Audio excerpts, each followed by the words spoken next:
Hey everyone, good morning. তো উঠেছি তো বেশ সকালে 8:30 আমরা উঠেছি। তো এখন হচ্ছে 11:30। আটা মাখলাম, বেললাম, মা পরোটা বানালো, এখন আলু ভাজা বানাচ্ছে। তারপরে ঘরের কাজ আছে, এই যে বিছানাপত্র আপাতত বালিশ বিছানার ওই যে চাদর টাদর সব গুছিয়েছি, ওখানে রাখা আছে, সব চাদর টাদর গুছিয়েছি। এবার টিফিনটা সারবো, তারপরে ঝাড়মোছ করবো, বিছানা ঘরটা ঝাড় দেবো, দিয়ে স্নান করে পুজো দেবো। আর আজকে কিন্তু কাতলা কালিয়া হবে, তার রেসিপি কিন্তু আসছে চ্যানেলে, অবশ্যই দেখো। পরোটা আর আলু ভাজা জলখাবারটা খেলাম, তারপরে ঘরটা ঝাড় দিলাম, ঝাড়টা দিয়ে স্নান টান করে পুজো দিলাম। মা রান্না করছে।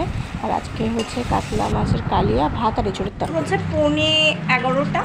আজকে বানাবো একদম সিম্পল চাউমিন। হঠাৎ করে চাউমিন খেতে ইচ্ছা করছে। এই যে চাউমিনটা এখানে আমি সেদ্ধ করে রেখে দিয়েছি, কড়াই তেল দিয়েছি, দিয়ে এই যে কড়াই তেল, তো পেঁয়াজ কুচো এটা দিয়ে দিলাম। পেঁয়াজ কুচোটা পেঁয়াজটা একটুখানি করে নিয়ে নেবো, লঙ্কা কুচি দিয়ে আবার একটু নাড়বো। পেঁয়াজটা ভাজা ভাজা হলে একটা ডিম দেবো ফাটিয়ে, ডিমটা দিয়ে দিয়েছি, স্বাদ মতো একটু নুন, ঠিক আছে। ডিমটা দিয়ে ডিমটাকে এরকম করে ভুজি করে দিতে হবে। সামান্য একটুখানি সুগারটা অ্যাড করে দিচ্ছি। চাউমিন দিয়ে দিলেও হতো, কিন্তু আমি ভাবলাম আগে দিয়ে দিই, তো চাউমিনটা দিলে বেশি নাড়াচাড়া করতে হবে না। তোমরা যদি চাইলে লাস্টে গোলমরিচের গুঁড়ো দিয়েও নামাতে পারো। তো আমার খুব একটা স্পাইসি খেতে ইচ্ছা করছে না, মিষ্টি মিষ্টি খেতে ইচ্ছা করছে, ওর জন্য আচ্ছা গোলমরিচের গুঁড়োটা স্কিপ করলাম। চাউমিনটা দিয়ে দেবো, এবার চাউমিন মিশিয়ে দেবো। এই দেখো, দেখেছো, নাড়িয়ে নাড়িয়ে নেবো, ব্যাস কমপ্লিট হয়ে যাবে। এবার চাউমিন বানিয়েছিলাম চিকেন পকোড়া, তো কয়েকটা রয়ে গেছে, 5-6টা মতন আছে।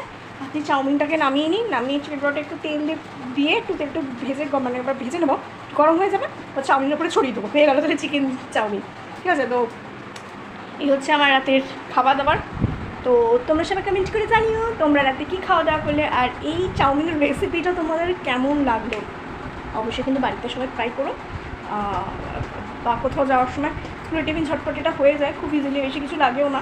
তো বাচ্চাদের যদি ঝালটা না খায় তাহলে ঝালটা দিও না, আর কেউ যদি মনে করো এটা মিষ্টি খেতে চাও না, তো সেটা মিষ্টি দেবে না, একটু ঝালটা বেশি দেবে, যার মতন একদম ইজিলি অনেকেই বানাতে পারো। আবার যারা পারো না তারা মানে আমার ভিডিওটা দেখবে ট্রাই করতে পারো।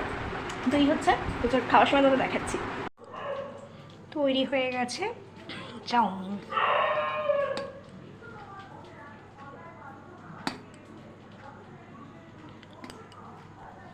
আমার বরের জন্য একটু তুলে রাখলাম, হয়ে গেল চিকেন পকোড়া দুটো, ব্যাস রেডি ডিনার।